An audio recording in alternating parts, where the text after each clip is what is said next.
মিশর পৃথিবীর এক প্রাচীন সভ্যতা, সেখানে হাজার হাজার বছর আগে শুরু হয়েছিল মানুষের এক নতুন ইতিহাস। কিভাবে তৈরি হয়েছিল মিশরের ইতিহাস, আর সেইখানে ইতিহাসের অন্যতম প্রধান অঙ্গ পিরামিড, বিশ্বজুড়ে যার গঠন, সাইজ এবং গোপনীয়তা আজও এক রহস্য হয়ে গেছে। আজকের ভিডিওতে চলুন আমরা জানি মিশরের ইতিহাস, পিরামিডের গঠন প্রক্রিয়া এবং তার পিছনে থাকা রহস্যের গল্পগুলো। সিন 1, মিশরের ইতিহাস ও প্রাচীন সভ্যতা।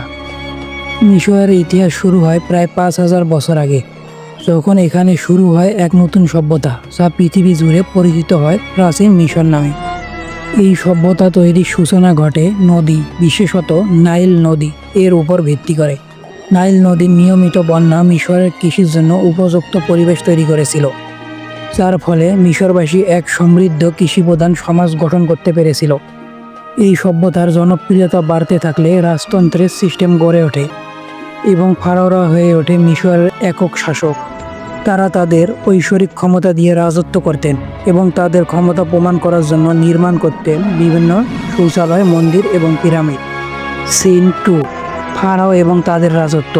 ফারাওরা শুধু রাজনৈতিক নেতা ছিলেন না, লোকমুখে শোনা যায় তারা ঈশ্বরের প্রতিনিধিকারী হিসেবে গণ্য হতেন।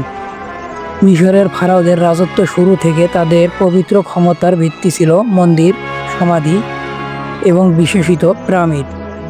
ফারাওদের মর্যাদার প্রতীক হিসেবে নির্মিত এই পিরামিডগুলো কেবল তাদের সমাধির জায়গা নয়, বরং এটি ছিল তাদের জীবনের পরবর্তী বিশ্বের জন্য প্রস্তুতি। এমনকি মিশরের প্রতিটি ফারাও তাদের মৃত্যুর আগ থেকেই তাদের সমাধি তৈরি করার প্রক্রিয়া শুরু করতেন। সিন 3, পিরামিডের গঠন ও প্রকৌশল। পিরামিড মিশরের সবথেকে পরিচিত এবং রহস্যময় স্থাপনা। তবে কিভাবে 5000 বছর আগে উন্নত প্রযুক্তি ছাড়া এত বড় বড় পাথর দিয়ে এই পিরামিডগুলো তৈরি করা সম্ভব ছিল? আজও অনেকেই প্রশ্ন করেন কিভাবে এত বড় পাথরগুলো একত্রিত করা হয়েছিল। আসুন জানি এই বিশাল পিরামিডগুলি কিভাবে তৈরি করা হতো। 1, পাথরের খনন। পিরামিড তৈরির জন্য মিশরের সবথেকে বড় পাথরগুলো, বিশেষত লাল পাথর বা চুনা পাথর ব্যবহার করা হতো। এই পাথরগুলো ছিল অত্যন্ত ভারী এবং একটি পাথরের সাইজ প্রায় 2.5 টন থেকে 15 টন পর্যন্ত। 2, শ্রমিকের সংখ্যা। গবেষকদের ধারণা এক একটি পিরামিড তৈরি করতে প্রায় 20,000 থেকে 50,000 শ্রমিক দরকার পড়ত, যাদের মধ্যে মিস্ত্রি, কারিগর এবং শ্রমিকরা থাকতেন। তবে তাদের মধ্যে অনেকেই ছিল ফ্রি শ্রমিক, যারা মিশরের ধর্মীয় উৎসবের মাধ্যমে ট্যাক্স হিসেবে কাজ করতেন। 3, পাথর বহন এবং স্থানান্তর। পাথরগুলো মিশরের খনি অঞ্চল থেকে আনা হতো এবং কাঠের স্লাইস, রোলিং প্রযুক্তি এবং রশি ব্যবহার করে এগুলো পিরামিডের উপর পৌঁছানো হতো। কিছু গবেষক বলে তারা ধীরে ধীরে সিঁড়ি তৈরি করতেন, যার উপর দিয়ে পাথরগুলো পরবর্তীতে উপরে ওঠানো হতো। 4, পিরামিডের ডিজাইন। পিরামিডের আকৃতি ছিল 4টি তীক্ষ্ণ পাশ বিশিষ্ট। এর গঠন শুরুর দিকে খুবই সমান, কিন্তু ধীরে ধীরে উপরের দিকে উঁচু হয়ে উঠেছে।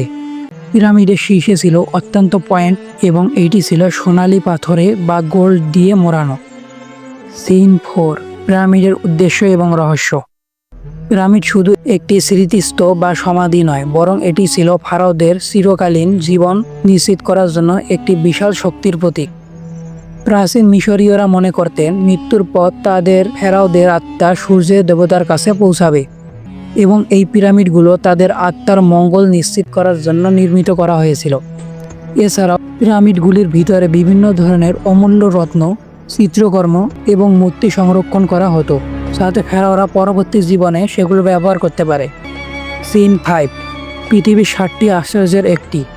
মিশরের গ্রেট পিরামিড আজও বিশ্বের 7টি আশ্চর্য এর মধ্যে অন্যতম একটি, একমাত্র পিরামিড যা এখনও আবিষ্কৃত অবস্থায় পৃথিবীতে টিকে আছে।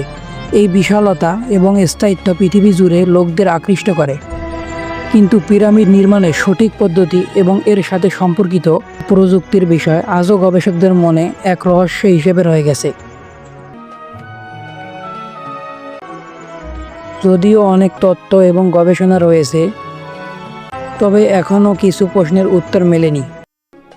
তাহলে আমরা জানলাম মিশরের ইতিহাস এবং পিরামিডের নির্মাণ কিভাবে মানুষের বুদ্ধিমাত্রা এবং অভিযানের উদাহরণ হয়ে দাঁড়িয়েছে। এত বছর পরেও পিরামিডের গঠন পদ্ধতির রহস্য আজও আমাদের কাছে এক অপূর্ণ প্রশ্ন। আপনারা কি মনে করেন পিরামিড নির্মাণের পদ্ধতি আসলে কি ছিল?